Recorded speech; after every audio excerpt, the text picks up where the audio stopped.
Welcome into the DNVR Avalanche Podcast live during the trade deadline. We are just under an hour to go until the final buzzer.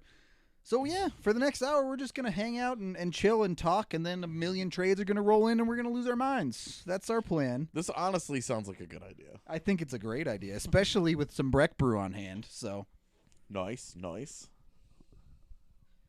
what is up, everybody? I see a lot of people chatting. Are the Avs working on anything? Maybe, man. We don't know. The answer is yes. Okay, he knows. I do still think that they're going to do something. I mean, you have to think so. Do you want to? today. Do we want to start with what the Avs have done so far? Yeah, we All right. obviously need to go back and redo all that because they've been at it since like 7:30 this morning while I was still trying to sleep. They got an early start. Bunch of They got an early crashes. start today. Let's just quickly go over Michael Hutchinson first. I know that's the second trade they made. Let's start but, with the Clutchinson. Hutchinson for Calle Rosen. Rosen returning to Toronto in that trade. Bit of a disappointment. Yeah, he never quite cut it in the NHL. Yeah. And the opportunities got. He was a fine 7, I think. Yeah, and we had talked about him being a perfect replacement for Barberio next year as just as a kind of a drag and drop cut and paste guy. Where you just drop him in there and you don't play him very much, but you play him a little bit. Very similar style player to Barberio too, Yeah. so it was a natural fit. And honestly, this is that they move him for this kind of value is definitely a minor disappointment. It was a minor disappointment, but at the same time, it's a start to solving the defensive logjam that they have. Like, this does open up a spot that gets Timmins one spot closer to the NHL, right? Sure. All right, let me Theoretically, it could. I guess, would you rather have traded Calle Rosen for Michael Hutchinson or a 5th-round pick? Calle Rosen. That's where I'm at as well. So, from that standpoint, I'm fine with it. There is the question of should they have gone out and gotten Michael Hutchinson at all? Well, some of this is bad luck. It is Because they thought that they might have solved this problem back in, what was it, September? Maybe early October? when they got Bebo. Yeah, whenever they made the Melange Bebo trade, I think that they thought we're okay. We can do this. Like this is going to be our depth guy. And then it just didn't work out for them because he got hurt like immediately. He did get. I don't know what that face was. There's 300 people watching us Oh. right now. That's a lot of live viewers to try to listen to us talk about a 4th-string goaltender, Yeah. basically. Right, and like some of this is bad luck, man. In that Bebo, the Bebo injury kind of forces their hand a little bit because then that was like their depth. Like they went and they got what they believed to be a 3rd goaltender, and they got one NHL win out of him. Like he died for that one win and was immediately sent back down and was lost for And the year. needed season-ending surgery. So he gave everything he had in the tank to for that get one that win. W. They just threw some Flex Seal on him before the game. Slapped it right on whatever was hurting. Avs Yo, they 4th-string goaltender. They sawed a boat in half and fixed it with Flex Seal. Okay? Yeah. Can they It's- just fill the net with Flex Seal at that point? I mean, That'd be awesome, right? okay. So Hutchinson, what are the expectations here? For me, I'm basically expecting him to play the 2 back-to-backs they have left. When's the second back-to-back? It's I think it's 2 weeks away. Okay. Because the timeline on that is important. Right. He should most definitely take part in the back-to-back this week. Yeah, obviously. You know, the Avs play Wednesday, and then they play Friday, Saturday, I believe. Yeah, the first back-to-back Because we're not allowed to have social this lives. weekend, So yeah. Friday, Saturday is a good assumption. Yep. He should definitely play. I've got the Nashville game. Because the Avs are going to want to light that fire anyway. Sure. Yeah, the second back-to-back is the following Sunday, Monday, like the next week. Got it. Then he might participate in both of those, and that might be it. Yeah, and that, like, he's already been waived by Toronto and gone through.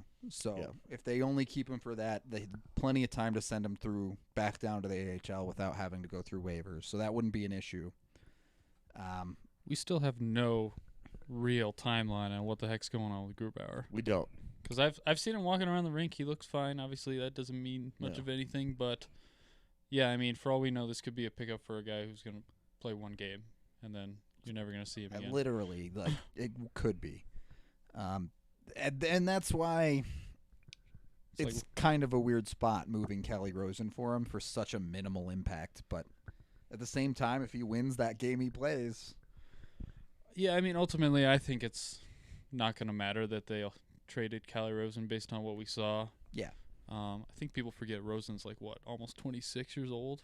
So yeah, it's not he's not like super young. It's disappointing that they have to give up 2 defensemen just to acquire goalies that they could have probably got out and signed somebody in the summer and been fine. But ultimately not a big deal. It just kind of stinks that they had to go out and do this just because of the situation they put themselves in. Did they have to though? No, they didn't have to. I mean, especially if Hutchinson's only going to play like 1, maybe 2 games. My point is, and you look at Hutchinson's numbers, Hutchinson has been terrible in the NHL this year. Sure, maybe it's the Leafs, but at what point do you just play Miska? Like, you signed him to an NHL deal 2 weeks ago to not play him in the NHL. Yep. Why? Well, I mean, first of all, he played well for you in the AHL, so you could say he earned the NHL contract. Reward your guys. Reward him with a game, then, if you need him. They rewarded him with like a week's worth of NHL paychecks. There's also the fact that Adam Werner is playing games again in the AHL. Okay. Could play him. Yeah. I mean, this is what I'm saying. Like, they didn't have to do this. Right. Exactly my point. So they could have just been like, "Hey, we'll roll the." I mean, we just saw in the NHL the other day a Zamboni driver shut down the Leafs. I mean, he gave up 2 goals on his first 2 shots before and then figured he was fine. it out. And then he was fine. And so, like, not that I'm saying that you can get by with any goalie, but for 2 games, like, I don't know, giving up any kind of an asset at all for potentially 2 games of a goal. 3 days ago, they could have had Louis Domingue off waivers for free. Yeah, and then he would have had to stay on the roster and on and on and on. But so would he have to stay on the roster? Just waive him and let someone else claim him back after he's played his 2 games. Okay. Yeah. I will not be spilling this beer on this laptop. There were a lot of ways to slice this onion, I think. Hello. Hi. We're Nuggets dudes. Are you guys recording right now? Here right now. Yeah, we are. Okay, so I'll wait. Sorry. Nice. DNVR might be trading for some people, too, at this point. Yeah. I don't know. So I think we've talked enough about Hutchinson, so he is what he is. We talked more about him than I had actually given any thought to the trade since it had happened. Exactly. Where some people felt really, really angry in one way, and some people felt like, hey, the Leafs defense has been really bad. Look, he hadn't played well. The Leafs defense is bad. The reality is that we don't really know what he's going to look like in Colorado, and he's not going to be asked to do a whole lot of anything.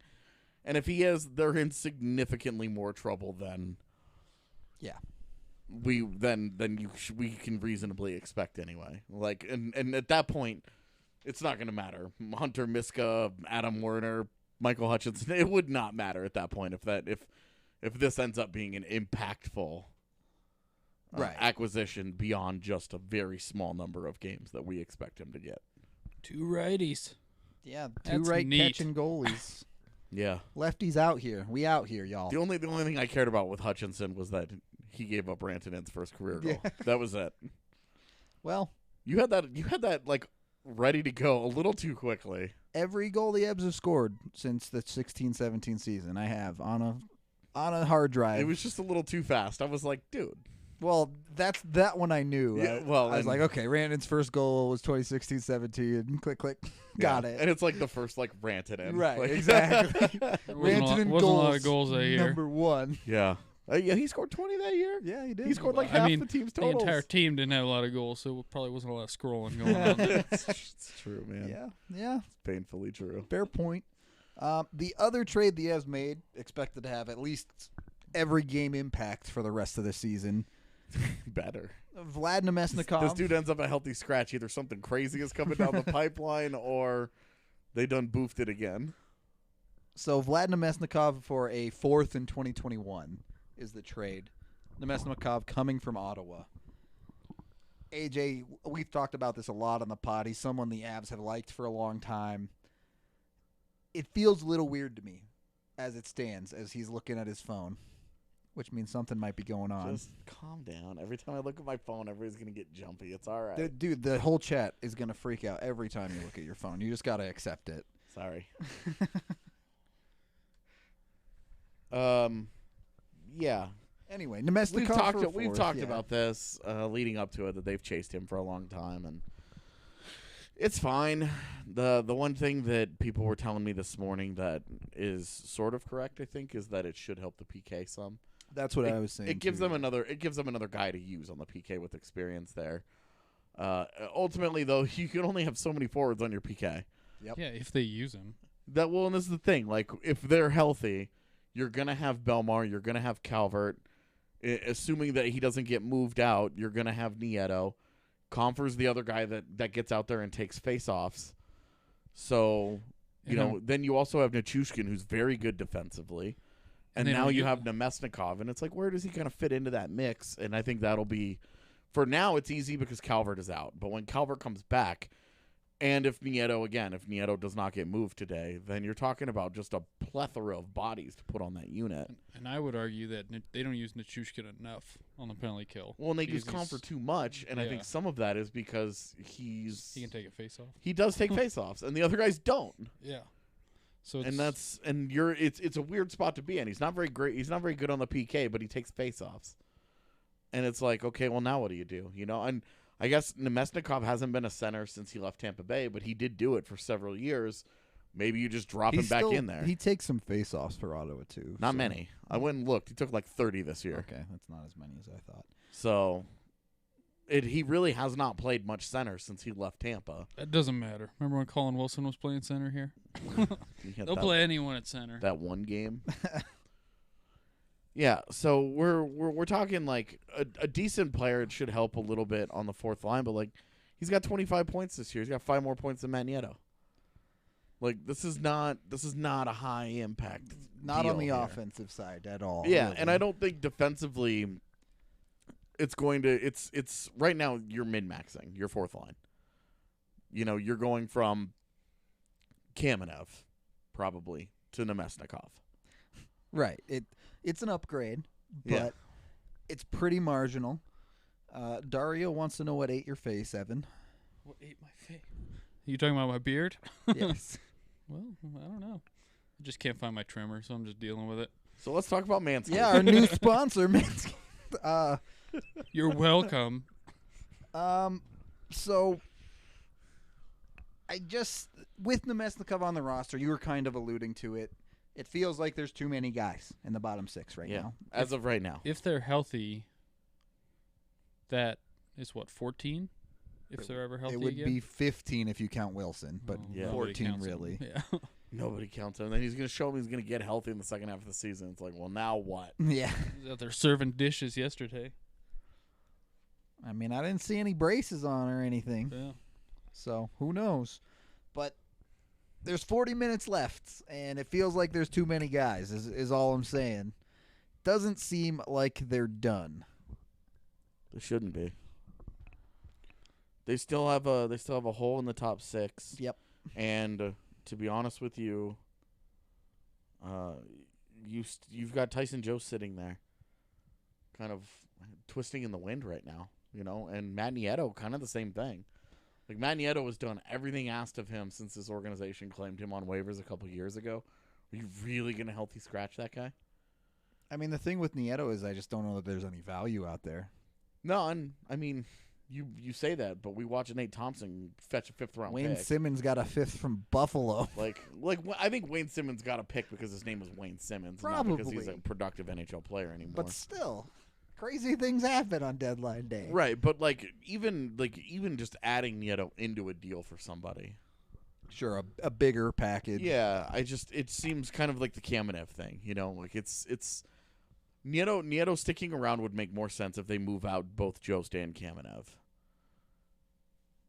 Yeah. And then we're having the Martin Kaut conversation. Right. Like, there's a lot of moving pieces here once the team actually gets healthy.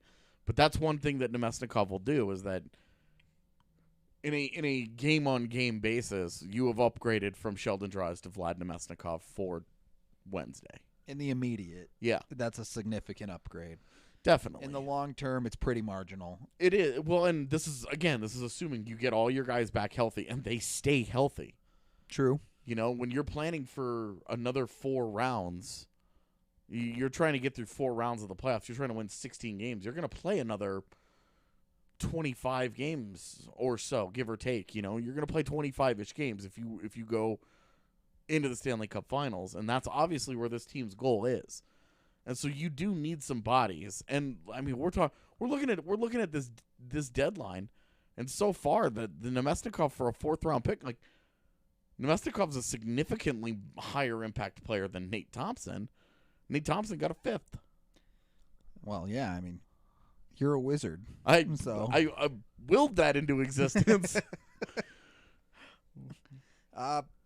Yeah, right now, the jury is still out because the Nemesnikov deal will either make a lot of sense when the Avs make another move or make no sense if they don't. I mean, it wouldn't make no sense. It would just be like a super, like, this was your priority. Picked up 5 more points. Yeah, like, yeah. Okay. That it starts to feel like a move for the sake of it if they don't make another one, kind of. Yeah, I don't think I would agree with a move just to do it, but it would be like it's one of those things that organizations do every year to feel better about themselves. Doesn't make it smart. Where they do it because they want to get better at the 13th forward or the 14th forward, and they want to, you know. I mean, we all saw the 4th line the last 2 games, so right. It was the ultimate, like, hey, we just need a body. We need somebody that belongs in the NHL because we've got a grip of guys where you're like, nah. Logan O'Connor made that one nice play. Hey, it kept him up over Sheldon Dries. Like I said, in the immediate, Nemesnikov is better than Sheldon Dries. But he's also a pending UFA. Right. And, you know, a 4th round pick for a guy that might walk at the end of the year, like, I like this more than Brassard's deal last year because Brassard had shown a lot of signs that maybe it was over, and he got to Colorado and it still didn't work. And good on him for it working in the island this year. Woohoo. But, like, it was bad last year, and it continued to be bad. It was worse than bad. Right, marginally better. They spent less, a 4th instead of a 3rd. They got a player that will function in the bottom 6. Yeah. It made more sense from that regard. Yeah. It's just still the numbers game is very strange. Get the market cornered on the 90s numbers. Yep, yeah, he will wear number 90. Have every 90 in the league pretty soon. What do they need, a 93?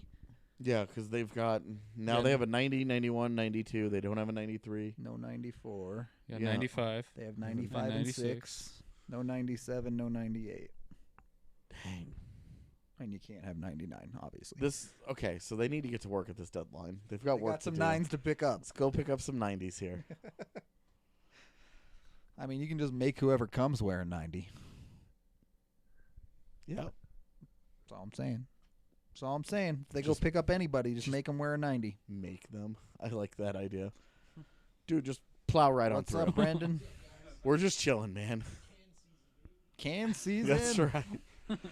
That's right. Brendan just walked in looking like he just came straight off the set of Miami Vice. Yeah, what the heck was that? He looked like he came out of one of our other sponsors. Some Mile High Green Cross going on there or something, maybe. Nice. So Evan Rodriguez just got traded to Pittsburgh from Buffalo, even though they moved. So they don't know what they're doing. Are they buying? Are they selling? They what have are no you idea. doing? Well, that dude asked out. Oh all yeah, year he long. did. Oh, yeah, he that's did not true. want to be there. That's very true. Good point. That's an upgrade. That's Well- like Bogosian going from Buffalo to Tampa. You're like, well, I lost some money, but I'm living the life now. So he goes to. You said he went to Pittsburgh. Yeah. So he'll turn into an all-star. Right. Crosby will make him a 50-point player. I swear that dude. They trade for anybody, and they have like a seance on their first day. Yeah. And they're like, we've got to get all your demons out, or I guess it's an exorcism. Wash not the a seance. buffalo off of you. Yeah, exactly. And Sounds they're like Connor Sherry's headed back to Pittsburgh too. good. Serical, we started so early so we could talk about all these other random trades and make fun of other teams mostly. Yeah, and because we were here, Also because we were here. and we were starting to feel like we needed to do something. Yep. We were just sitting around. The trades weren't happening, so we figured we'd talk about some other trades. Is there anything big today that you guys have actually really liked so far? Because the Western Conference so far has been Edmonton. Yeah. And I really like the Athanasiou trade. Okay, even though, how do you feel about it after that Detroit player quote? I feel like Detroit is that whoever that was old and outmoded and dumb. Okay, so you're taking shots at Darren Helm now? Yes. Abdicator. Abdicator. Abba. Yeah, I read that quote, and the first thing I thought is one of those two guys. I thought Helm immediately as well. We're just blaming old guys in Detroit for young guy failures. This is fantastic. So what's the biggest trade so far today? Is it Athanasiou? It's Trocheck. It's Trocheck for It's sure? definitely Trocheck. Okay. Pajot is big in that he got paid. He made his But money. in terms of impact, I think Trocheck will have a big impact on Carolina. Pajot will help the Islanders. Yeah. But Pajot's having a career year and all that, but he's getting a role that he won't get on the island. They're not going to give him that kind of a job. Exactly. And so it's Pajot brings an element to the Islanders that they've been lacking since Franz Nielsen went to Detroit. I worry about the offensive upside without the minutes with Pajot is the Right. only thing. But that's what I'm saying. They get a quality third-line center that they're going to overpay now because he's now signed a 6-year deal worth $5 million. That's a Barry Trotz. This player Rodriguez right trade is Rodriguez and Sheary to Pittsburgh for Cahoon. No picks or anything, apparently. Buffalo's doing weird stuff, people. I don't understand the Sabres. There's a couple of teams in the NHL where I can't do enough mental gymnastics to justify the things that they do. Yeah. And it just makes me wonder. I don't know what to say about Buffalo. Do you think the Avs are done? No. They're definitely phone lines are open. We'll put it that way. Thoughts on Parise moving? It's not done yet, but it sounds like if that gets done, I'll have thoughts. Until then, as I told the fiance this morning, I'm not going to react to anything until there's something to react to. So, we talked about Pajot. You kind of skipped over Trocheck a little bit. Makes sense for Carolina. I really like the deal. I really like Derek Howell for Colorado, though. Well, that's I wonder if they might be able to give them a defenseman and for Florida. It felt like a super weird trade because Florida got 3 forwards, which is the last thing they need. Exactly. They don't Walmart and Howell will help that bottom 6, solidify it. But again, that's the one area that Florida just did not need help in was at forward. And they did get Prisky as the D, who looks pretty close to being NHL ready at this point, but. But that's even then he's got an offensive profile. He's not. He's not what they really need. A shutdown D type. That's a team that's playing Mike Matheson on the wing. and Mark Pysyk. Hat tricks. That's a team that needs straight up defense, and I was disappointed to see Haefele go off the board as early as it happened because I really liked his fit in Colorado. Can't get them all right. Yeah. I like it for Carolina. That's a good deal. Trocheck is not the same player he was before his leg snapped on the goalpost or whatever. What he was before was like a 70-point player, though. Yeah. So. But where did you get that?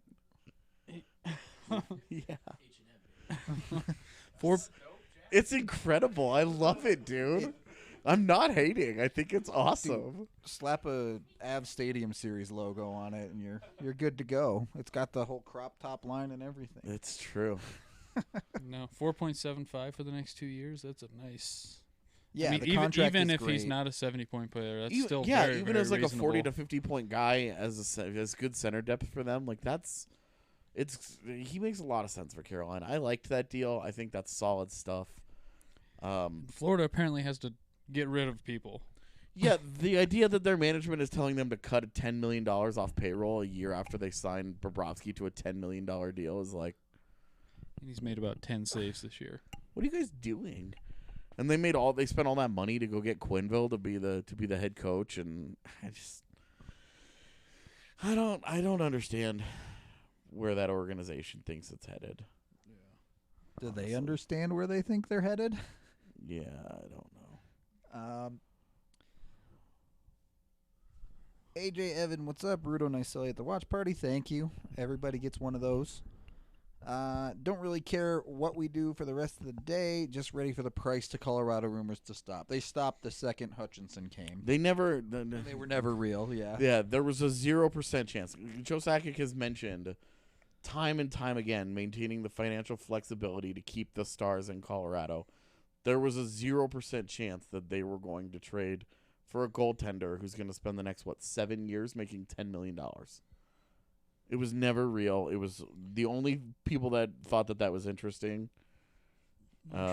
Is nice. I'm just catching up on people sending me messages.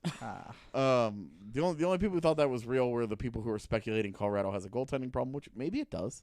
Like, you could argue goaltending is Colorado's weak link, but they weren't going to pay the price for Price.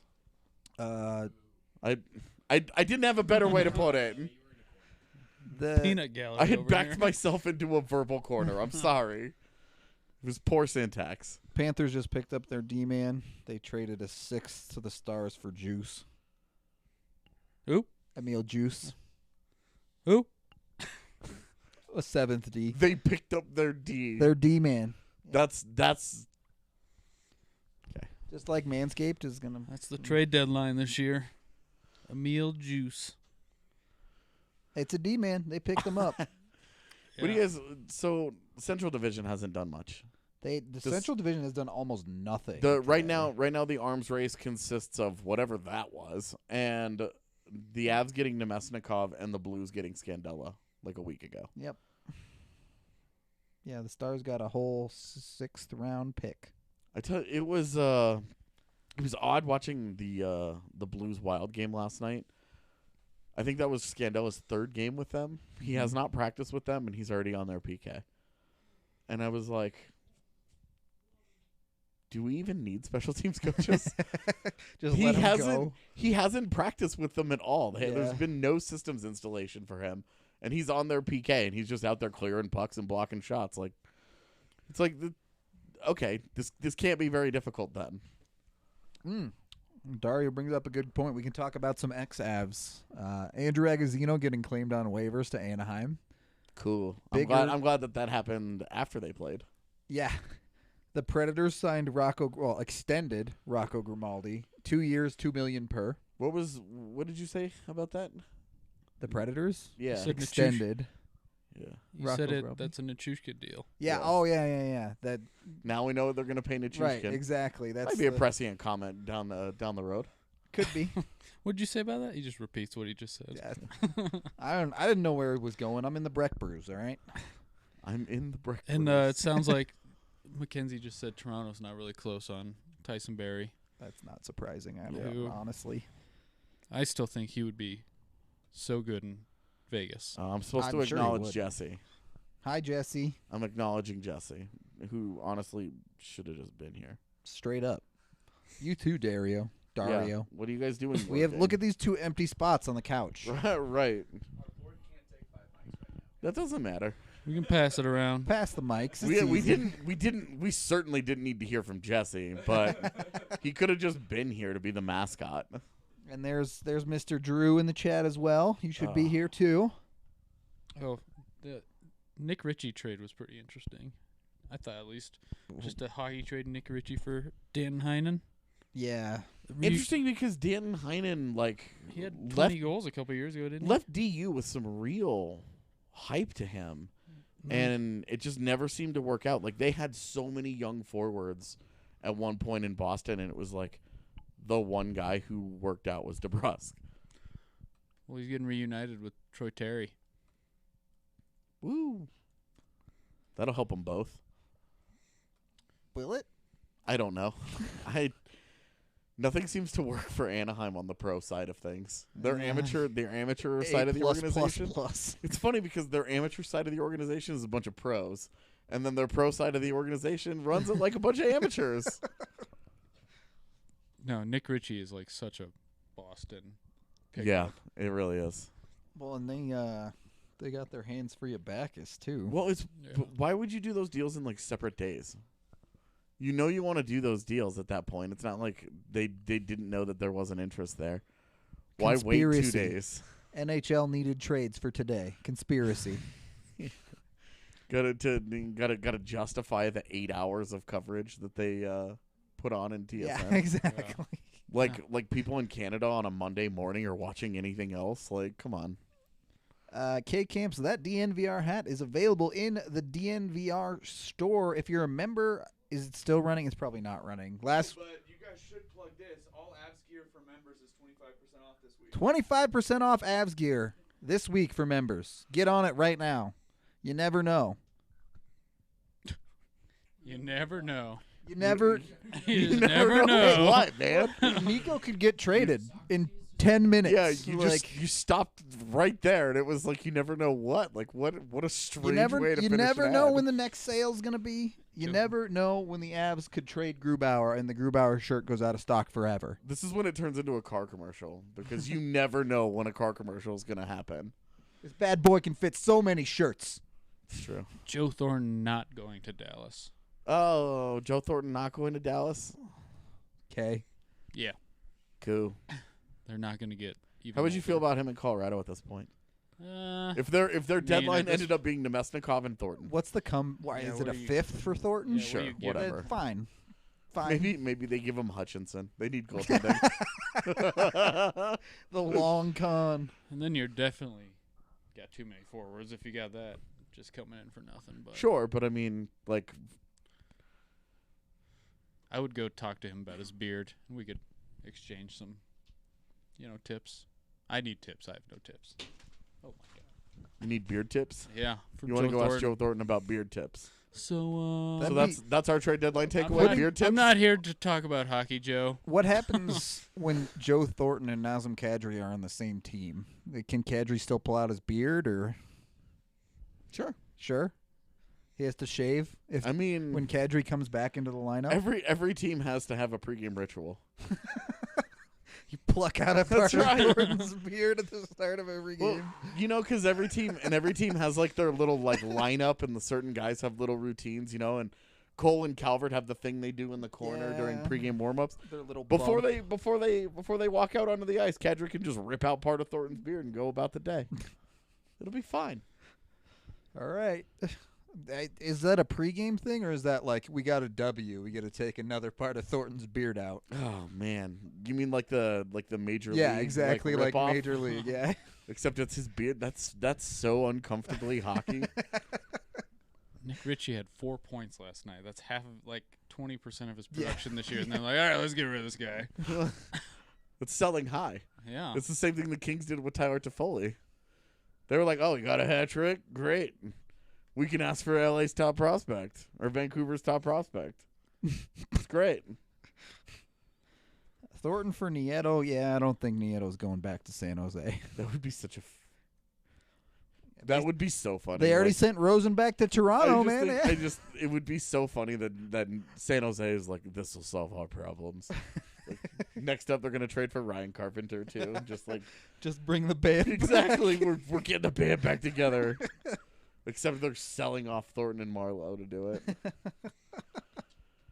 Yeah. No, honestly, so far this deadline, I think it's been interesting in that the West is not, outside of Edmonton, is not doing much. Like, Yeah. teams in the Pacific are gearing up for stuff because they're all in a bloodbath. Arizona has Taylor Hall. Vegas went and got Martinez. Vancouver got Toffoli. Edmonton got like the 2008 All-Star team. Like, Athanasiou and Mike Green, and have they done something else? Tyler Ennis. Thank you. I knew I was Tyler Ennis. Oh man, for a fifth. Yeah. So definitely they're the I mover guess and they're shaker going in the for West right now. Yeah, and right now the top 3 teams in the Central are like, we're good. It's fine. we'll nibble. Well, look at for Colorado and for St. Louis. St. Louis is going to get Tarasenko back. True. Colorado's going to get Mikko and Kadri and Calvert and Grubauer back. All true. So is it a little bit of that they're just looking at that as kind of their... Yeah, like you could definitely look at the guys that are coming back off injury and say those will be post-deadline additions. Right. Yes, but you then also have to go into the postseason with those guys, and do you feel like you have enough? Yeah. To not just get through the first couple of rounds, do you have enough to get through whoever comes out of the East? Yep. I think they're also looking at, they saw how Mikko came back from that injury and did not look right.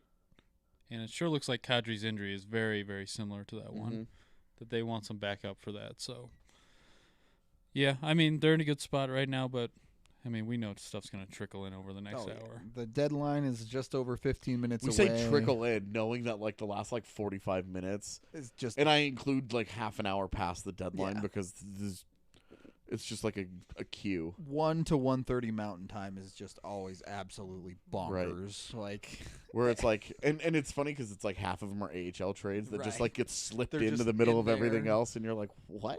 oh, by Do the you way, think they make an AHL trade? They should. Hutchinson basically counts. Oh, that is cold. That was messed up. It's true. It's true, but it hurts my heart when you say that. But this is something they do pretty much every year. I mean, do you guys see like a guy like AJ Greer? That's the Getting dealt. deal that I would make is that because you're talking about, oh, you need a little more grit, a little more size, a little more physicality on the fourth line. You got a guy down in the AHL who does all of those things and has done them well and has produced and been a big part of the Eagles being good, and they aren't even interested in calling him up. Yeah. Yeah, Burrow's fine. He'll be back on Wednesday. You will? Expect he will be. That's the expectation. We're Yeah. all good. It's destroyed. Adrian Greer for Joe Thornton, 1 for 1. I would do it. Yeah, I mean, absolutely. it's kind of like the Rosen for Hutchinson thing, honestly. Like, you want to give up another pick, or do you want to give up an asset that you don't have an interest in long term? Like, I would do that. I would, man. Absolutely would. Given how the organization views him at this point, why not? It feels like they're headed for not qualifying him and him just walking. Right. So, It's depressing. 10 games of anything would be worth it, basically. Yeah. AJ Greer plus whatever for pool party in the summer. They're asking for a lot for that guy. That's why he's still there. I mean, you Yeah. got to think it's like Dallas with Honka.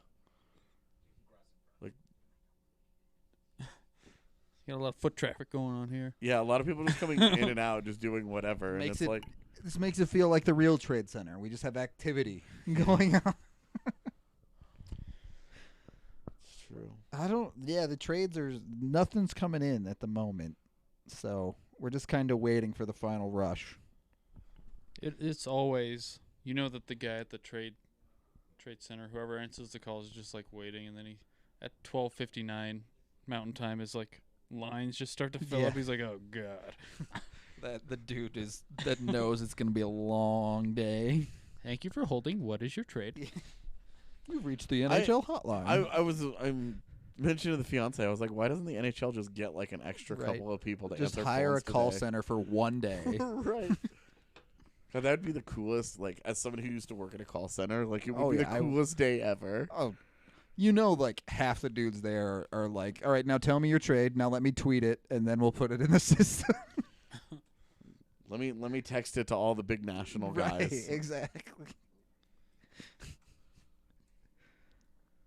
So, Okay. a lot of 2021 picks going this year, by the way. Yeah, I think this is the thing that we're starting to see more of, where they're kicking the can way down the road. Yeah. And teams are like, the teams trading for the picks are just like, it's not nothing. You know, and when it comes time for them to make that pick, they're happy they did it. But until then, they're like, yeah, whatever. We were going to get rid of this guy. We were going to lose him. We were going to whatever anyway. It sounds like the Avs are working on things. Nothing's done yet, obviously, but yeah, they started the day still talking with Montreal a lot about, the Petrie Tatar conversation was still ongoing. I know that they were talking about it last night. I haven't really heard a whole lot about Duran in a little while. We know that they like Domi, but that's going to be an expensive. Yeah. Domi's 24, so like that's gonna hurt. That's gonna be a deep cut. That would be not cheap. So, and the Avs have been very reluctant to give up Connor Timmins. Teams have asked, but they've been very reluctant to move on from him because they really do like him. They like that upside, and you give up Timmins, and you're talking about you made this pick. You've helped him develop. You spent a year taking care of him and making sure that he's coming back from a concussion and. A little bit of a sunk cost. You've invested a lot into this already. You want to see what this guy can give you in the NHL, knowing that he would be in the NHL on maybe half the defenses in the league. Yep, easily a dozen. Like you look at the Jets, and the Jets are like, "Are you serious? You guys can't find a place for this guy? We'll take him gladly." They're like, "We're playing Sami Niku on purpose." Give us Ehlers. This is not hockey news, but Jose Altuve just got hit by a pitch in spring training. Yeah, he better get used to that. The best part about Astros spring training has been that they've physically been taking people's signs, because people were making signs. And the ushers were taking them, and somebody was like, "Oh, they're still stealing signs." And I was like, "No, that's too good of a joke." How many people are trying to bring trash cans into that? Somebody did their spring training batting practice or whatever. That video of the guy just banging on a trash can while they were at batting practice. You just got to take your medicine. At this point, yeah. There's nothing else you can do. Just suck it up. What about, I know you were pretty bummed because you thought it'd be pretty fun. Ilya Kovalchuk. I was bummed about that, but I love that he went to Washington. That's the lethal Russian duo there, man. See, I look at that trade and I'm like, I get it, but I'm also like, that spot is. What are they just gonna line up both of them winding up right there? Yeah, well, and Ovechkin plays all 2 minutes. Yeah. So what's the plan there? I really don't know. Yeah. It's fun, but I was thinking logistically, I was like, this doesn't make a ton of sense. But they're both right-handed. Yeah. So it's not like John Carlson can just feed back and forth and let them do their thing. It's I don't know. Maybe he ends up in the center, and you put Backstrom down low and Oshie out wide, and then you just kind of have them feed at different angles. You move the puck around a little bit. If a team like the Avs were dedicated to taking away Ovi, then you kind of play low to high and try and get the puck out to Kovalchuk in the middle. Yeah. Because that's how I would go about it.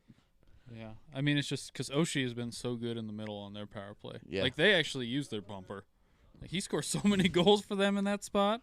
Well, they've also got Ovi to take away attention naturally. And as good as Nathan McKinnon is, he doesn't draw that kind of...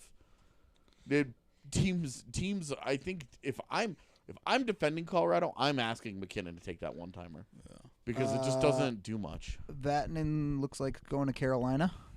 Oh, no Brady Shea then. Yeah. They didn't have the money for Brady Shea. Exactly.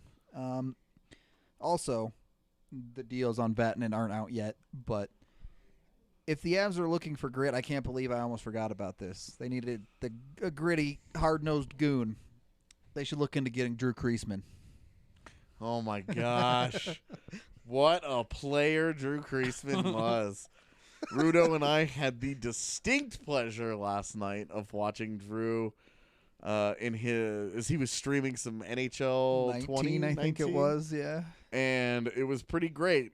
Not only did his first game end with him getting stripped from behind as he was trying to put it into an empty net. But his next 2 games ended prematurely because he boarded guys in the first period and then got beat up by their teammates. I think it was 15 games played. He had 63 penalty minutes. 64 penalty minutes. 64 penalty minutes. So if the Avs were looking for some size and some grit, was he doing like Be a Pro or what was he doing? Yeah, it was incredibly entertaining, especially listening to him talk to himself. He should ask for a trade.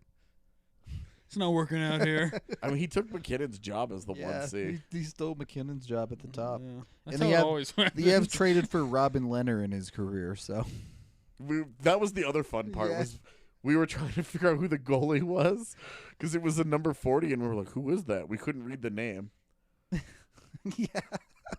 And then we promised Drew that we would chirp him on the podcast today. Yeah, so we got it in there. I almost forgot, Drew. That's the only Look, reason there this is happening right now. Drew's being a goon in the chat. He says, "Fight me." Okay, I will. That's fine. Just You were thinking talking to the AI, Drew. Don't lie.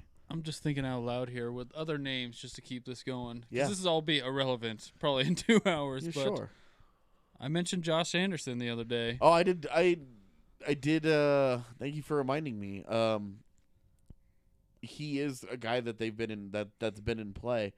There's a sour relationship between organization and his agent, and it's been a down year for him. Colorado has to do something with Columbus to keep up Appearances. Yeah, keep up that relationship. Keep the pipeline strong there. And like we mentioned, Would make a lot of sense because they are after another winger. he's a right shot. Do you have faith that he's legit top 6, though? I have faith that he could be a 20-goal guy. I think it might be more like 2020.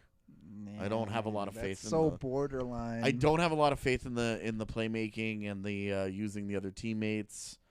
I do like the power aspect to the game. I do like that he plays with a physical component.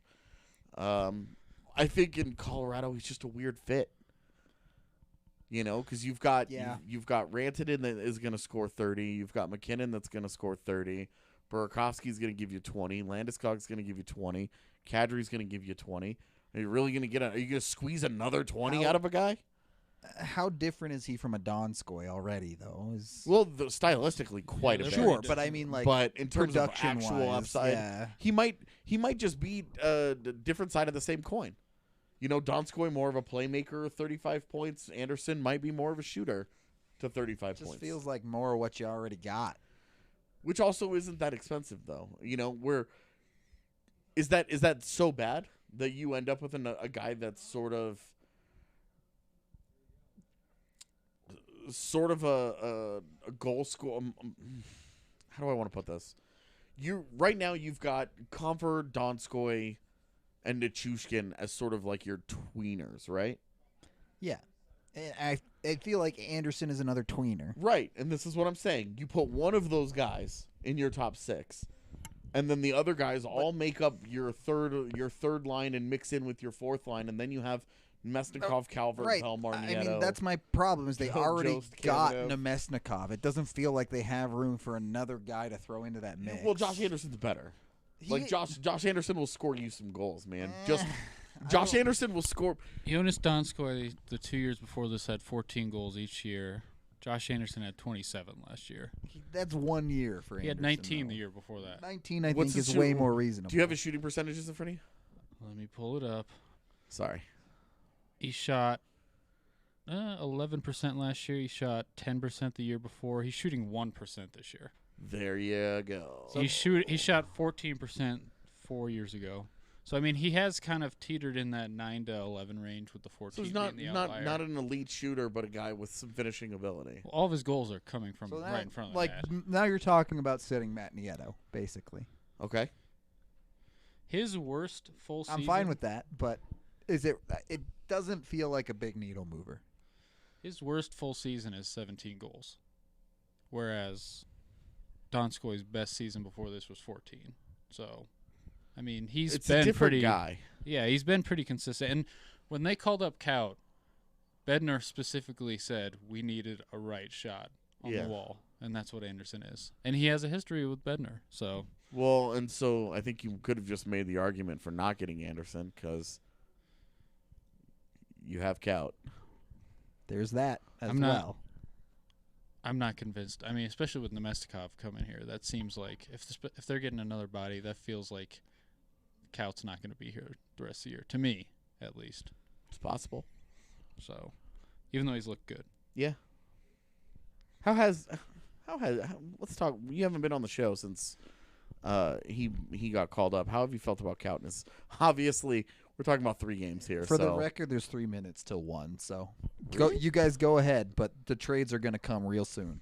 Well, it's been a really quiet hour. I know, like almost nothing has happened. Like in the a last disturbingly quiet hour. They seriously don't come in until like 2 o'clock. That's when they start rolling in. So with Kaut, I've liked a lot of what he's done. I think either it's conditioning or the pace has really gotten to him. He's taken super short shifts, and it could just be a young guy who's taking shifts that he doesn't want to get in trouble. But I think he's been really smart outside of the time he tried to, I don't know what he's trying to do with Ryan Getzlaf that time, but he got it didn't go very well. But no, I liked a lot of what he's done. He's been really smart defensively, and the coaching staff trusted him in the last minute of the game the other night. So I think it's a good sign moving forward with what you're seeing. I'm just not sure that they're ready to commit to him for the rest of the year, which is, I mean, it's fine, but. Whoa, Robin Leonard just got traded to Vegas? San Jose and Tampa Bay talking about Barclay. I don't know if that's confirmed yet. It's Elliot Friedman, so it's probably confirmed. Okay, I didn't see Elliot's. And Devin Shore goes to Columbus. All right, here we go, boys. Buckle in. They're coming. Lehner to Las Vegas. Fleury has not been that good. I was gonna say I love that because as much as Fleury gets everything he did for that city in their Stanley Cup run, he hadn't been good the last 2 years, and that's quietly been a major bugaboo for them. Is that Malcolm Subban sucks, as he just has not been good, and Robin Lehner can give them a long-term answer at that position if they want it. Yep. I actually really like that move for them. I don't know what the hell Chicago is doing. They could have just. I don't know if Lehner was like, I don't want to stay there, because if he said that, then I totally get this. But like the Islanders also never made him an offer, despite him having the year that he had last year, and now this is going to be another year. He goes from Buffalo to the Islanders to Chicago and now to Vegas. Now, like, you start to wonder, like, when a guy bounces around this much, there's something going on there starts to be the question of why. Because the talent has always been there. This guy was traded for a first-round pick once upon a time. Yep. Like, he's put up very good numbers. He had a Vezina caliber season in the Island last year. I think he's got like a 918 this year behind that god-awful defense in Chicago. I mean, you're talking about a very talented goaltender, but you want to know, like, what's going on here that he just keeps getting bounced around?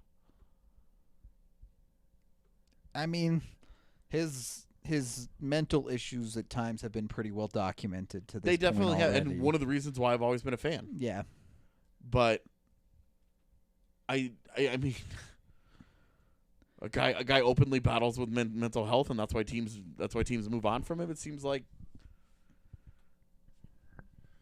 odd, especially because he's producing at one of the hardest positions in sports to find production. He's been extremely solid these last couple of years. So no Tyson Barrie trade. Devin Shore to the Columbus from the Ducks. Nothing confirmed coming back on that one. No doubt, as it is officially 1 o'clock Mountain now, there will be multiple trades coming in as always. So it's just wait and see time. Wait and see what shows up, what comes back the other way. Shore to Columbus is kind of whatever to me. Went to Columbus. Wow. Yeah. Devin Shore's bounced around the last couple of years. He has. So, not a ton there. AJ's on his phone again, so something might be going on. Probably nothing. I mean, something's probably happening. Isles are having their conference in 15 minutes. Looked like the Parise deal did not get done, so Parise seems to be staying in Minnesota. Barclay Goodrow definitely to Tampa. Definitely. That's Yeah. a needle Okay. mover. That's a move where it's like, why? Yeah, definitely. I mean, it's kind of like the Bogosian trade signing. You're like, huh? Well, their defense has been cleaned out. Yeah. Joe Thornton staying put. Yeah. I won't be able to talk to him, I guess. Yeah. It's always next year. Boy, what a quiet Yeah. deadline. It came in like fairly consistently over the whole time this year. Yeah. Like it wasn't just dead for the first 4 hours. All right, let's get into the idea that if they're done. If the Avs are done, Yeah. if the Avs are done, I'm a bit disappointed.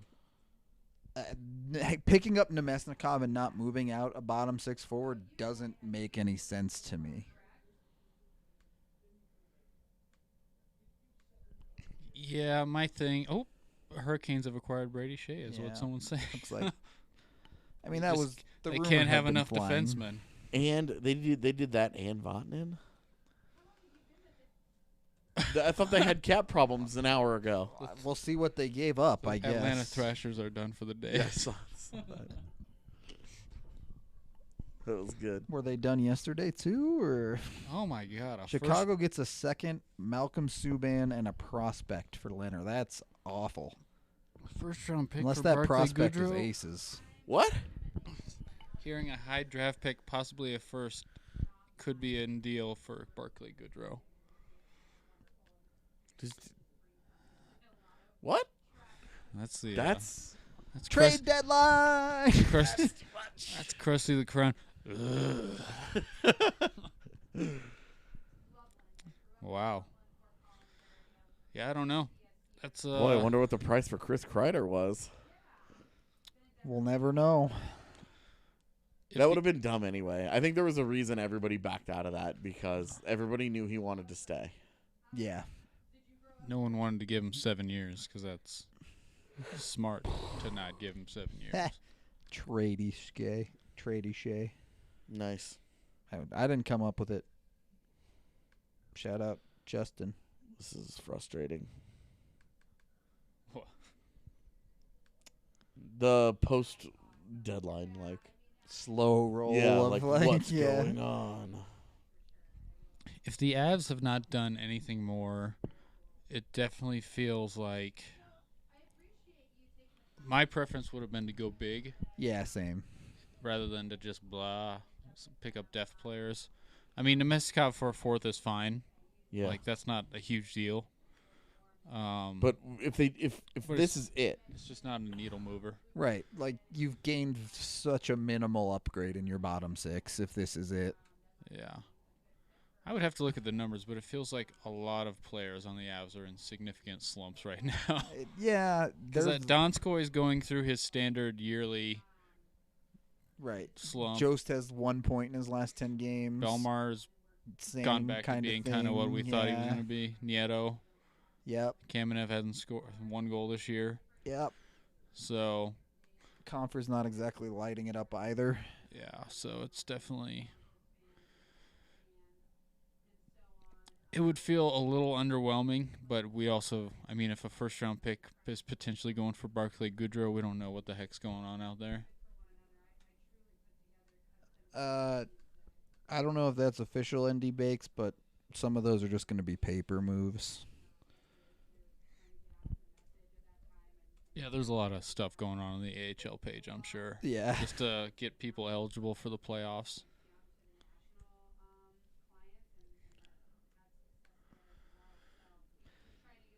Yeah. Colorado returned on loan Martin Cowd, Hunter Miska, Logan O'Connor. Yeah, they're papering a bunch of dudes, basically. Yeah, Hutchinson got Hutchinson done just too. started there. So, yeah, that's all that paper stuff. We'll see which ones they bring back up, but yeah.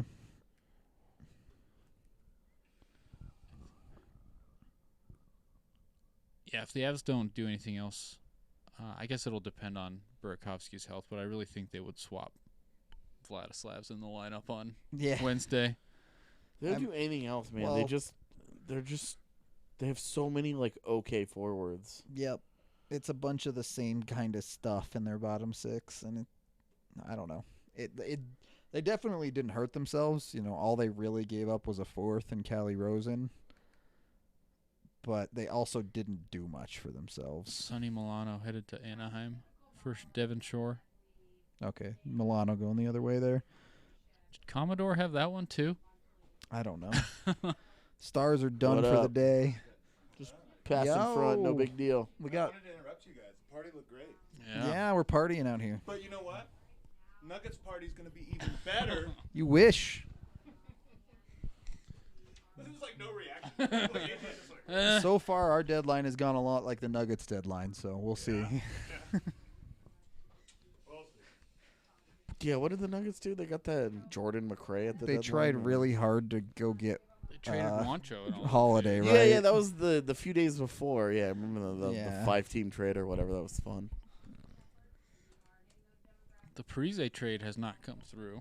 Yeah. It's not happening from what I saw. They're just like, wait a second, why are we doing this again? Yeah. This is the worst part. We have nothing left to talk about because we're just waiting for just something waiting to for the happen. next trade to come in.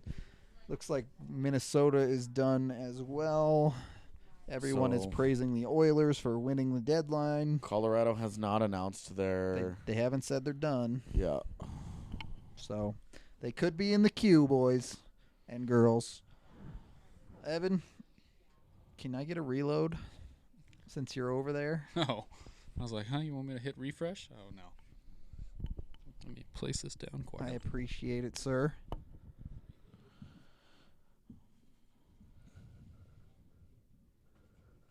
All right.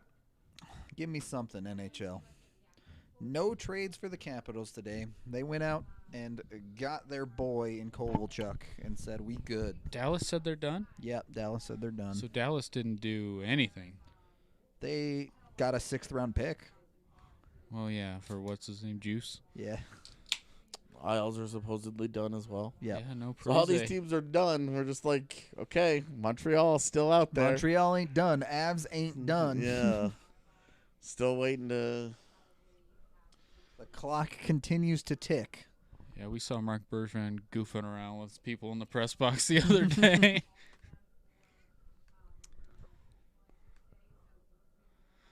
Yeah. Pretty quiet stuff. And my feed is full of people saying Manny Machado just homered. Do I have a Breck Brew problem? I mean, maybe. This is only my second one. We're fine. A brick brew problem.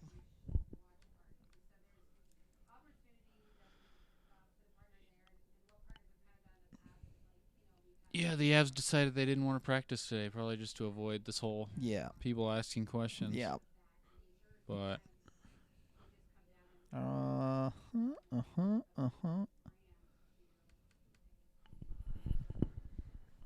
There are a few trades still in queue. that's how it always is. It's going to roll in. I'm interested to see this Brady Shea deal. Pierre Dorian happens. has scheduled his meeting, so he's probably done in Ottawa.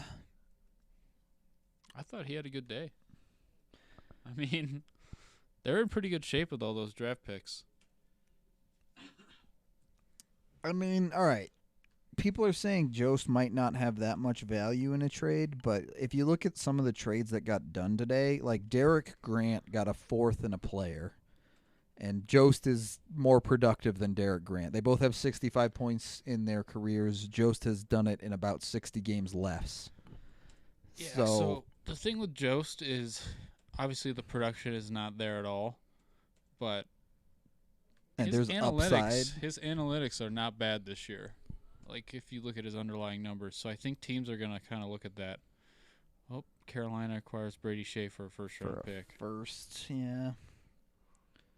Okay, but didn't they have a salary cap problem Yeah. an hour ago What did they must have give up like a ton of stuff for Vatanen? Vatanen or something. Or there's something else going on where they moved money Yeah. out. Kings are done. Montreal looms. Yeah, Montreal hasn't said anything yet, man. Apparently Ryan Clark is saying the Avs are done.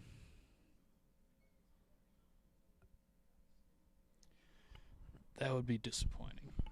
I'm with you.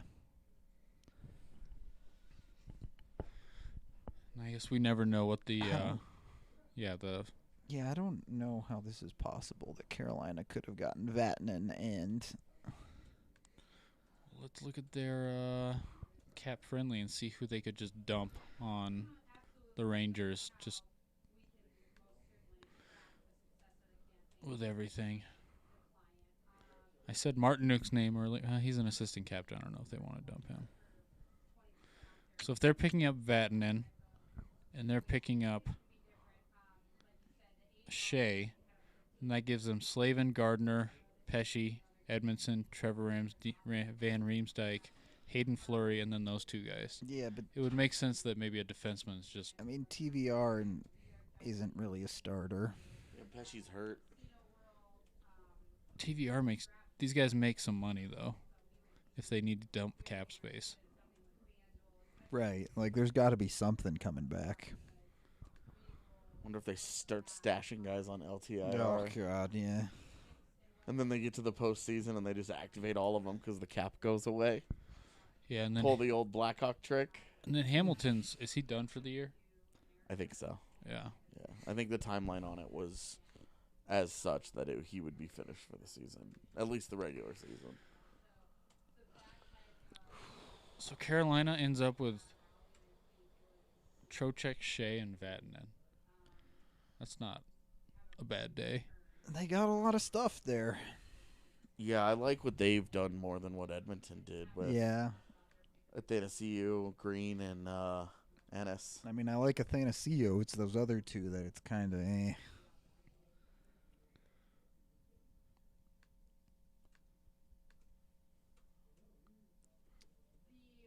Yeah, Yeah, if the Avs are done, this definitely feels underwhelming. definitely feels a little bit short, right? People saying Carolina is stashing people on LTIR right now, so Yeah, I bet both their goalies are. true. Yeah, it'd be weird to try and make a playoff run for them With no goal Goalies? with using both of their checkers goalies. And they load up at like forward and on defense. Yeah. You know, you go and you make 3 big-time deals at the deadline, but you still don't have any goaltending. You're relying on all of your AHL goalies to get you there. I don't know. Montreal still hasn't said they're done. I mean, regardless of what ends up happening. And a couple of messages that I've sent out asking if the Avs are finished. Unconfirmed. Yeah, and usually if they're not doing anything, I get They're pretty responses. quick. Yeah. I get a pretty quick we're done for the day. So or maybe whatever. there's still some hope, yeah. Yeah, not to step on Ryan's toes or anything. It's never officially confirmed until the team confirms it. We'll leave it at that. Yeah. Because they're also usually really quick to schedule their presser as soon as they're finished. I mean, you remember July 1st? Yep. They scheduled their conference call right after the Donskoy signing, and then they traded for Kadri an hour later Yep. and had to do a second one. Any chance Sakic and Bergevin just couldn't make something work at the end? Absolutely possible. Yeah, absolutely. It's honestly the likeliest scenario.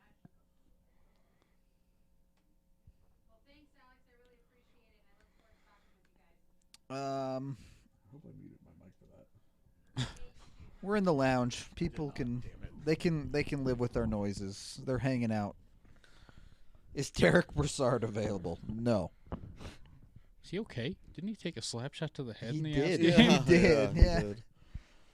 Well, the thing that'll definitely get them going is if I stand up for a second here. So I'm going to stand up for a second, and some trades are going to roll in. Yep, that's it. They're done.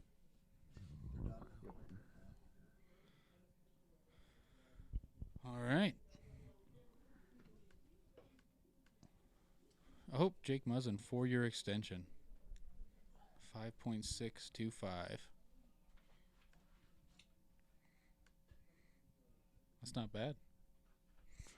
I'm talking to myself here. Sorry. I know I'm not the most interesting when I'm trying to do these things. What was that, Jake Muzzin? 4 years, 5.625. Dude. I mean, the fact that it's only 4 years. Yeah, but 5.625, he's not... I don't know. What would he get on the open market?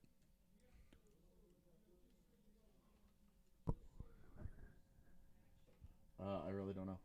I feel like a top 4 defenseman's going to get I feel like I decent don't have a money. handle on the defenseman market anymore at all. Yeah.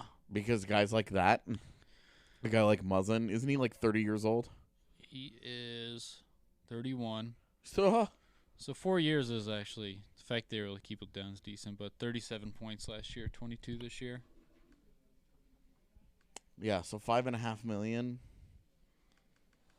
I don't know, man. I'm kind of iffy on that. They need cost-efficient players, and I don't know that Jake Muzzin is that. But they also can't really afford to give up the talent the little talent on the blue line that they have accumulated. Yeah. So, ultimately, the Avs just did not do much today.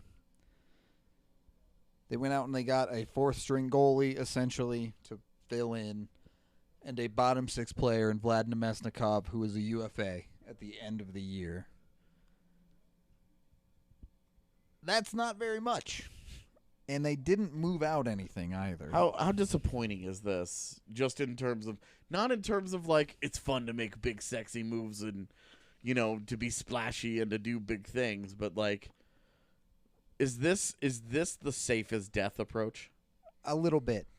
You know, we've been saying all year, you and I and Evan as well on the pod, that the Avs needed another top 6 forward. Yeah.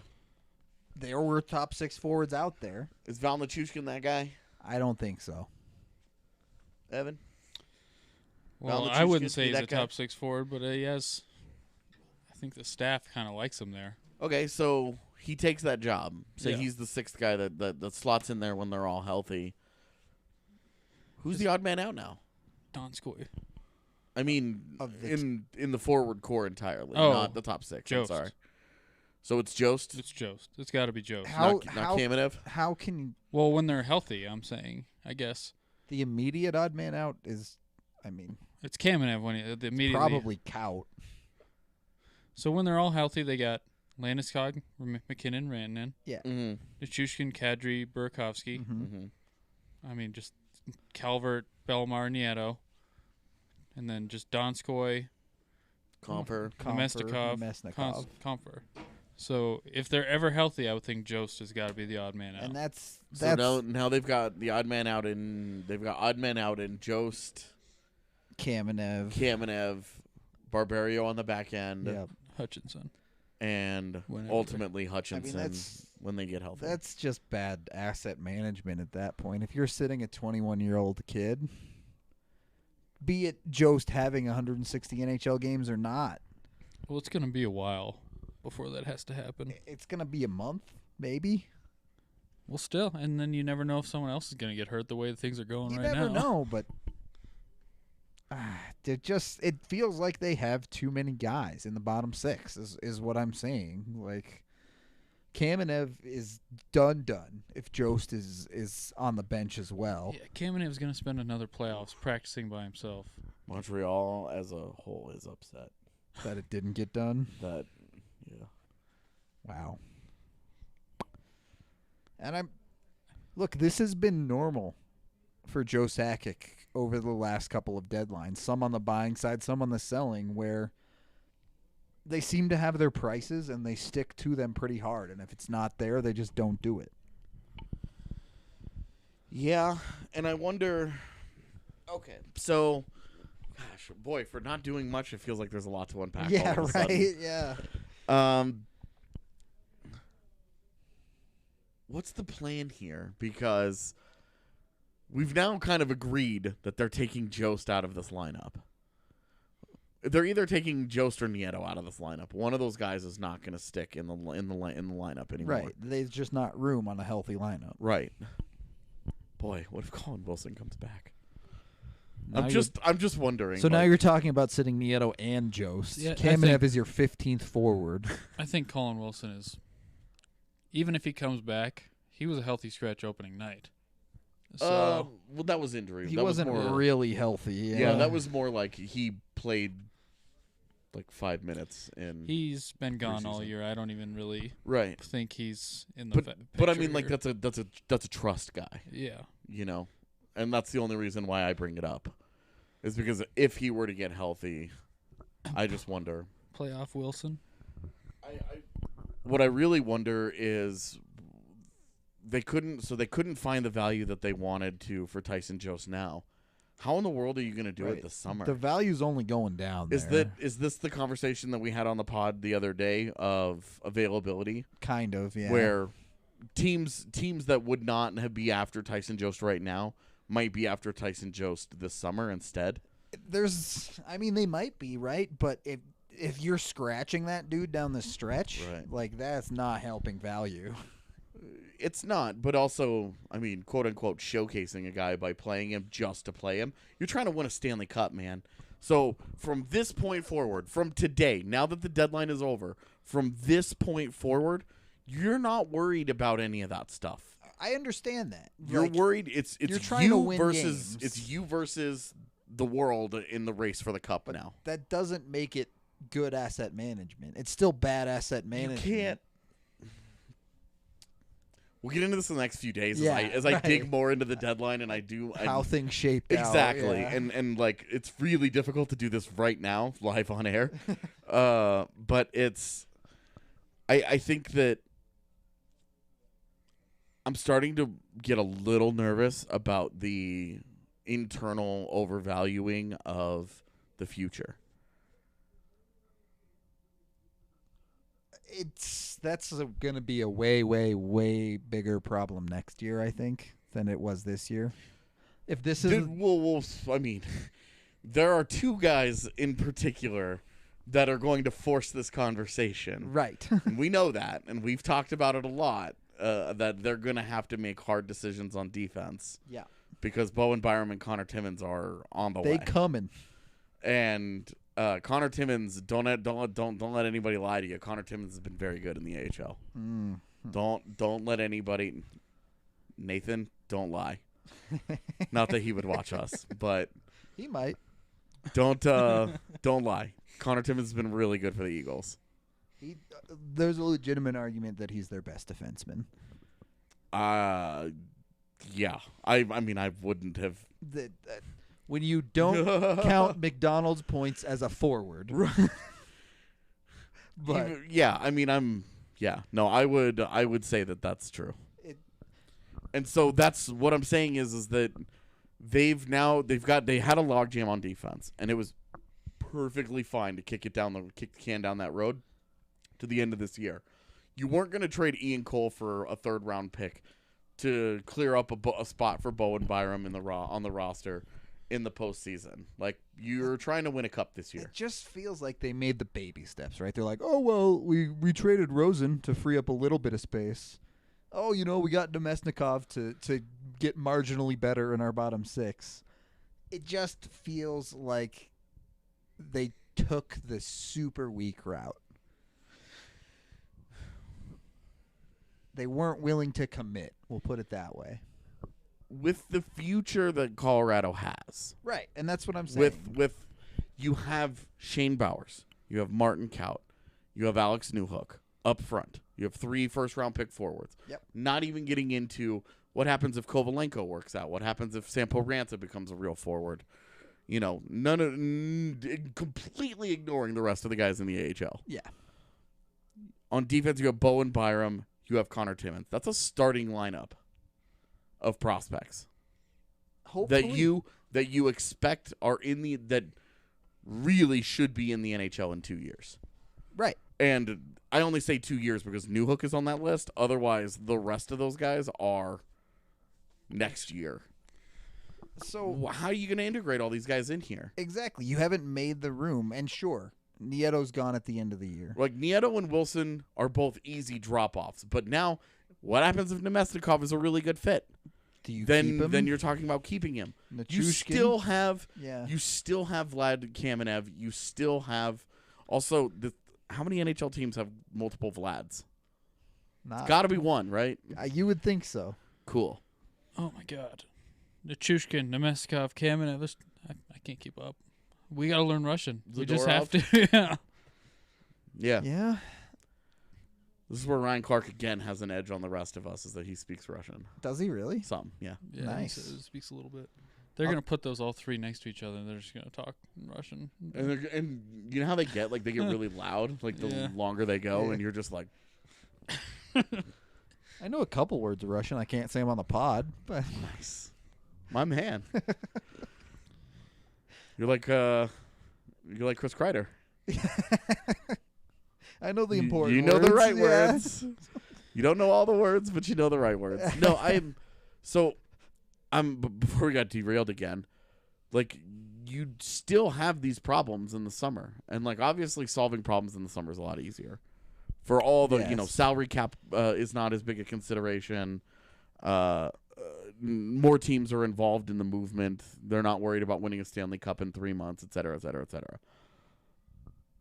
I just don't know how you can sit on, and this is especially a Tyson Jost conversation. I don't know how you can sit on your first round pick in Tyson Jost and not find some kind of a value, some way, with all the assets that they have in the organization as a whole. They could not find some way to bring in a legitimate top 6 guy with that as a starting basis. And this is not me saying they've done a poor job, because I don't like to make those, like, the Nichushkin thing has me feeling like I don't want to make snap judgments anymore. But I feel like as a starting point, having the excess defender in Timmins, having the young center in Jost, upside being whatever it may be for Jost, having the first round pick available, if those 3 assets combined could not get you close to a top 6 player, what are we doing here? Right. And if the getting across the finish line was a Newhook or a Byram, I understand why you walk away from that. Sure. Even if it's a Kaut or a Bowers, I understand why you walk away from that. But at the end of the day, you are flush with assets that you're not going to be able to make use of all of them. You just watched Athanasiou get traded for 2 seconds. Right. There were things out there, right? Right. The Avs obviously weren't. I think you like that deal a lot more than I do. I think I do. I don't like that deal. But you're setting a baseline of value here. Okay. And you're getting an Athanasiou for 2 seconds and a guy. Okay. When you're looking at... What was that guy's name? Oh, God, I don't even know. Ryan... Cruffin. Something, yeah. We were not gonna work here anymore. There we go. Yeah, that poor guy. But you're setting a value point where you're like, all right, Athanasiou has top 6 upside. Okay. So if you're looking to go out and get someone for a legitimate top 6, is that where you start with the Avs? 2 seconds and Gagne is what it ended up being. And then they say, okay, well, make one of the seconds a first, make Gagne a real prospect.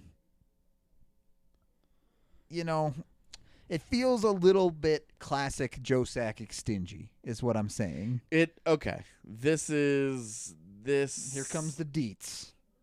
This is where I think I would agree with you. Okay.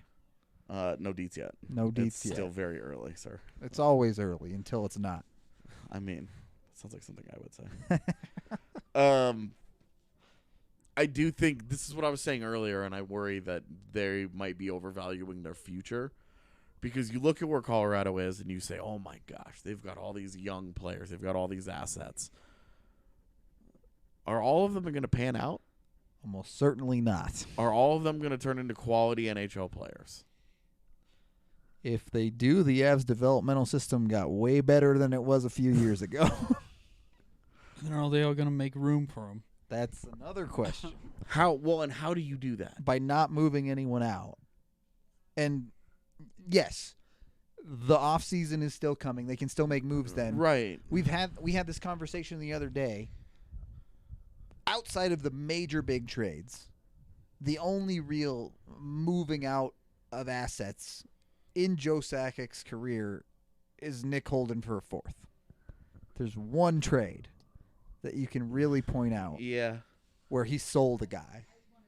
Yeah. Again, that wasn't a real pick. Right. So. Right. That trade is in a league its own for sure. Definitely unique set of circumstances. Yes. It's a good point.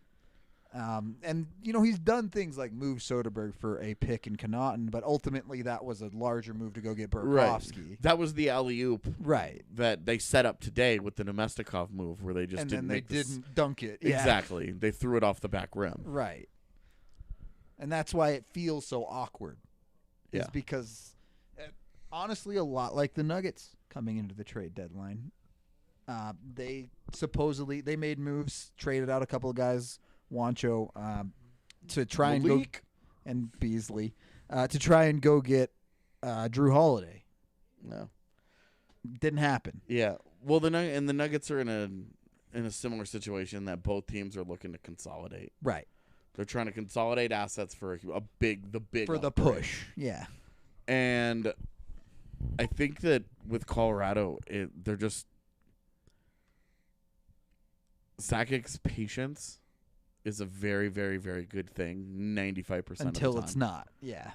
And this just might be one of the rare situations where I don't want to say he should have overpaid. I'm not getting like dramatic and being like, it is a failure that they did not go out and do something bigger.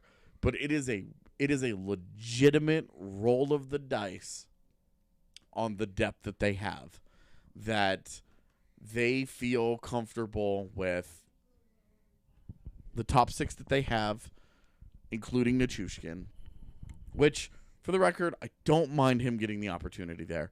He's earned it. It's fine. Sure. Let's see how it goes.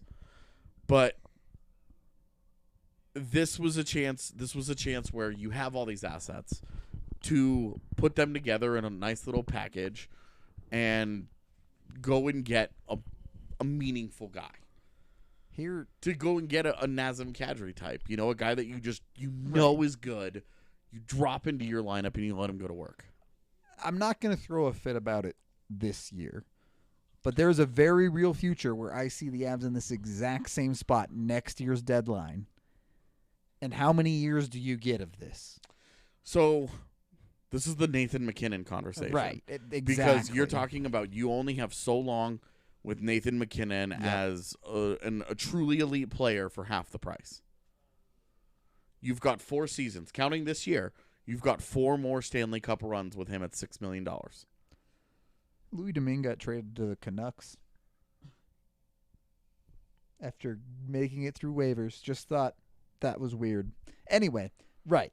MacKinnon is the timer. That's the ticking time bomb. These 4 years is the whole conversation, right? Is that McKinnon's on this contract, this is the conversation. Is this year and the next 3. Is it the next 3 or is it the next 2? Because the Avs went out and they made the Kadri move. Yeah. And that was signaling a lot towards, okay, let's do this with Kadri. Sure, but we also are feeling a lot more confident these days. Obviously, the season Newhook is having. That they've got a guy that they could bring in that could take that job. Sure. Because before Newhook, it was like they don't have a 2C option. There isn't a 2C option coming. Yeah. Now they've got Alex Newhook having the season that he's having, and you're like, okay. You could see 2 years from now, Kadri, or when Kadri's contract expires, that he comes back as the 3C, and Newhook takes the 2C job in time. Yeah, definitely. Potentially, even as a rookie, assuming Newhook does the 2-year plan, comes here in Kadri's last year, by the end of that season, you could see that potentially starting to happen.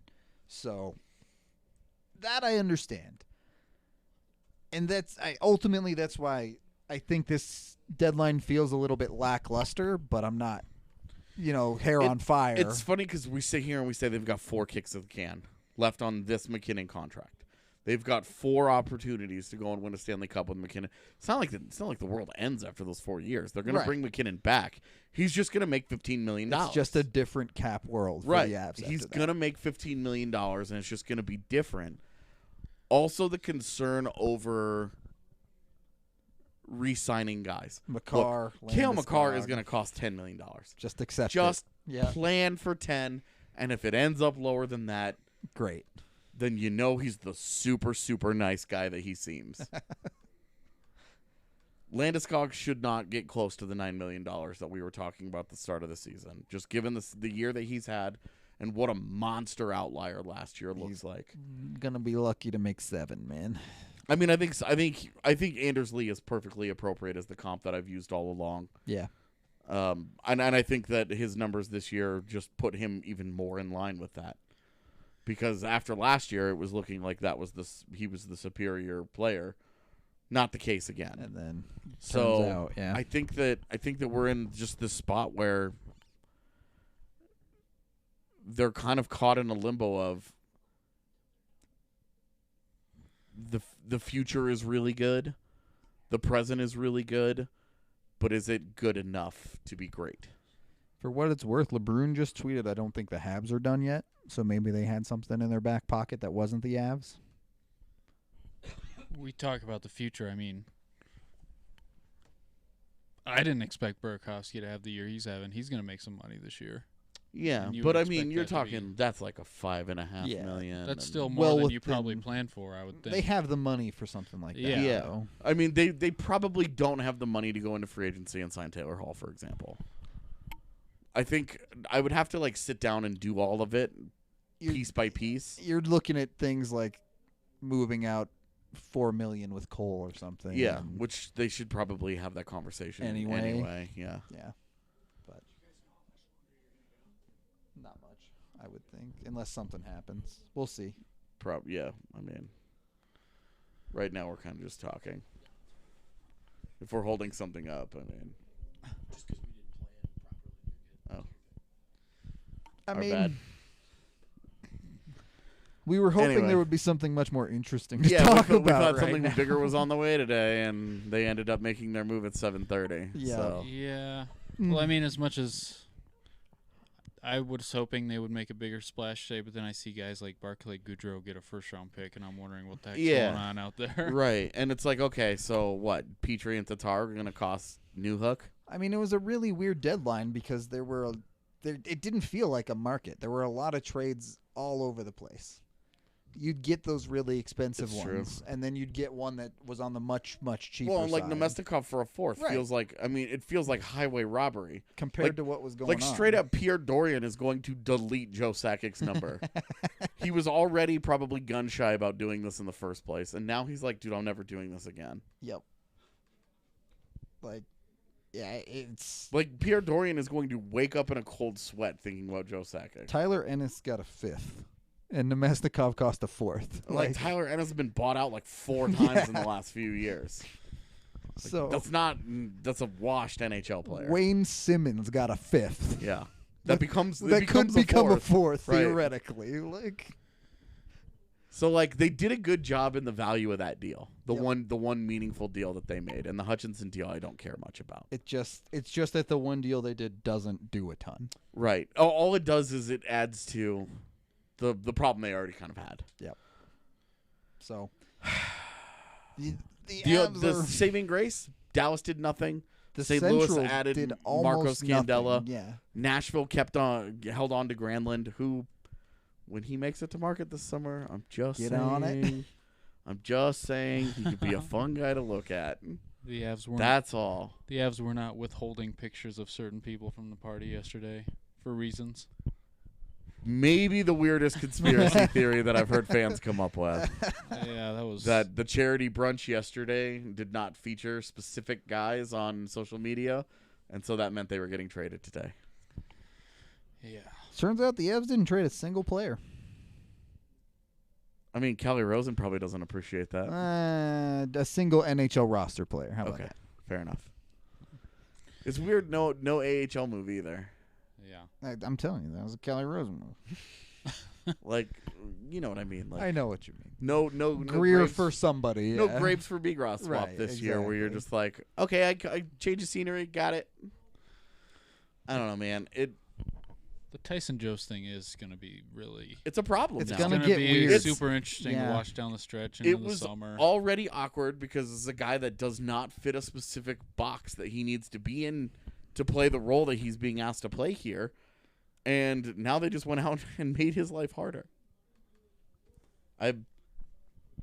This was as close to them moving on from Tyson Jost without actually trading him as you can get. Very non-committal. Because they kind of just took his job. And now he's just there. And now, like, what conversation do you have with him? What do you tell him? Like, hey, you're a great dude. You've worked really hard.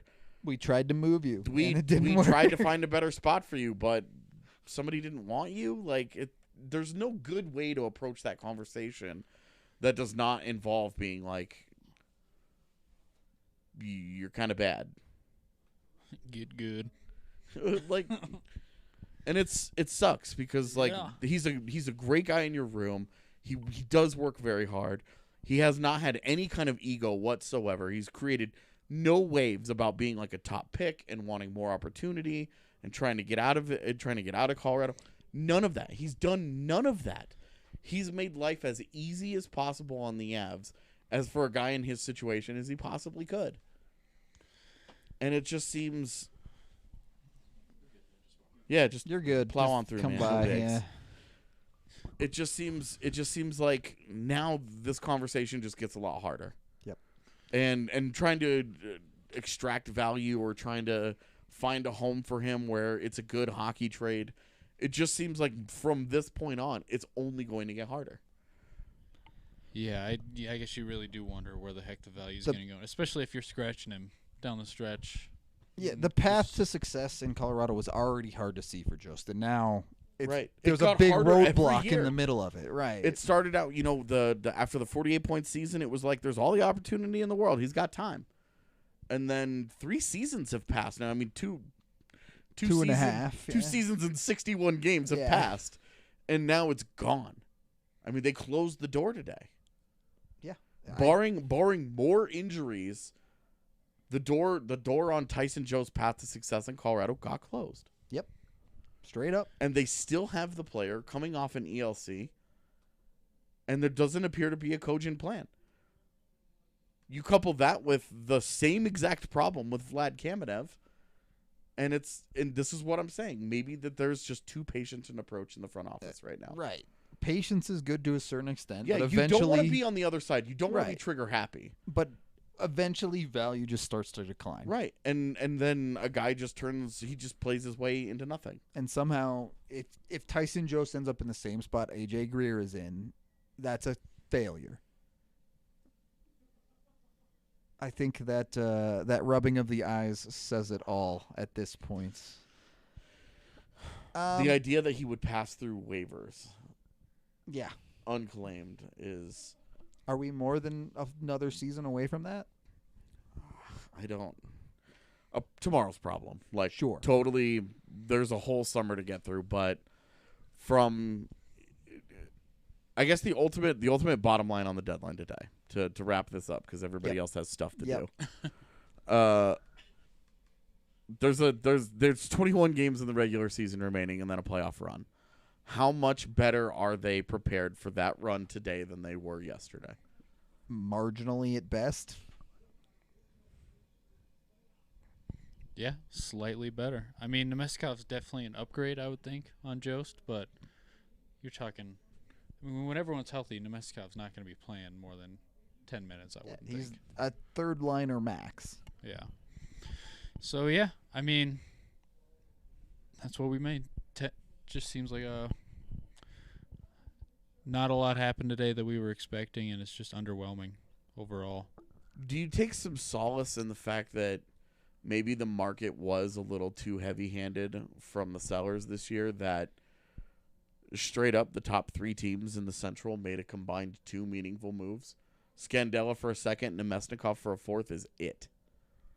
I think 3 teams battling for a division title, and that's all that took place. And those are three teams that have been pretty shrewd in terms of roster moves the last few years. And they did very little. Do you take any solace in that? That the arms race in the Central Division just never materialized? I think there's such a big gap between these three teams that they never really. I think they're kind of feeling like, hey, we have what we have. We like our guys. Yeah. I mean, I can understand where the Avs are coming from, that they like their guys. Let's be real. It's time for the Avs to stop thinking about a Central Division arms race and thinking about winning a cup. But you only have to go through one East team. You only have to go through one East team, but you got to go through one East team. Sure. But, I mean, you don't, you're not sitting here like, oh, Carolina, Pittsburgh, Washington. You're not worried about it. You're only going to see one of them in the finals. You're also going to see potentially a Vegas with Robin Lehner in the conference finals. If I could guarantee that today, I would take that. Oh, absolutely. Because I think they would smoke them. But my point is, just because the Central isn't doing things doesn't mean the Avs don't need to. I also think that of the three, Colorado has by far the most stable and brightest future. Absolutely. I think the Avs can get away with this deadline this year. If they do this again next year, where they need X, and they're looking for it, and the deadline ultimately ends up being underwhelming, it starts to have diminishing returns extremely quickly. Okay. You guys are so good at podcasting. It's been 2 hours. We're good at long ones. Anyway. It's a really weird thing to say. Underwhelming. You guys are so good at podcasting? That was my passive-aggressive way of saying how much. Get off this mic. Underwhelming for Evan. Underwhelming for me. Underwhelming for you, AJ. Sure. All right. The entire West was kind of. I mean, It Athanasio was Lehner. Well, see, this is the thing though. The Pacific all did something. All the Pacific teams did one thing. Yep. It's because they're all Vegas went and got Lehner and Martinez. I mean, Vancouver went and got what's his face from the Kings, Toffoli. And then Edmonton got Athanasio. And Green and Ennis, they had a slew of moves. Arizona got Hall way long ago, but right. they got Hall. All the Pacific contenders did something, except and Calgary went and got Eric Gustafsson. Yeah, totally even forgot about that. So I still feel best about the Avs in the Western Conference, even with no moves. Yeah, Assuming I they're do healthy. too. It just feels like they were pretty even with all those teams, and they had the assets and the opportunity today to get the edge, to slam their foot on the gas and take a clear lead. And they chose to play the long game, which is an understandable approach, but this could be the kind of deadline where you look back in 3 years and say they should have done more. That was their chance. Look at Winnipeg and Nashville from a couple years ago, who played in the conference semifinals against each other in a 7-game series, where we all thought this is the future of the Central. These two teams in a death match every single year in the postseason. And now both could miss the playoffs. And now they're both on the outside looking in. So life happens so quickly in the NHL that banking too much on a future, you just run out real quick. Exactly. The runway is so short. And I hope that they don't come to regret this one. Brandon Davidson to San Jose. Neat. Okay. Is he on Montreal? Can he? Is that their trade? Can he play goal? If he can't, then anything else that they do is a waste of time. We're gonna close this one out here, as I think we've kind of ran our course on this podcast. I'm sure there will be plenty more. I know AJ will have some articles. I'm gonna have a video coming up later tonight. Keep an eye out for that stuff. Obviously, there's not going to be as much to talk about as we maybe thought, but the Avs have set themselves up for what they're going to be for the rest of this season, and it's time to dig into that a little bit more. So for those of you that stuck around, there's still over 100 of you here, which is insane to me, but thank you for hanging out as always. Hope y'all enjoyed the long, crazy trade deadline pod, and as always, we'll talk to y'all tomorrow.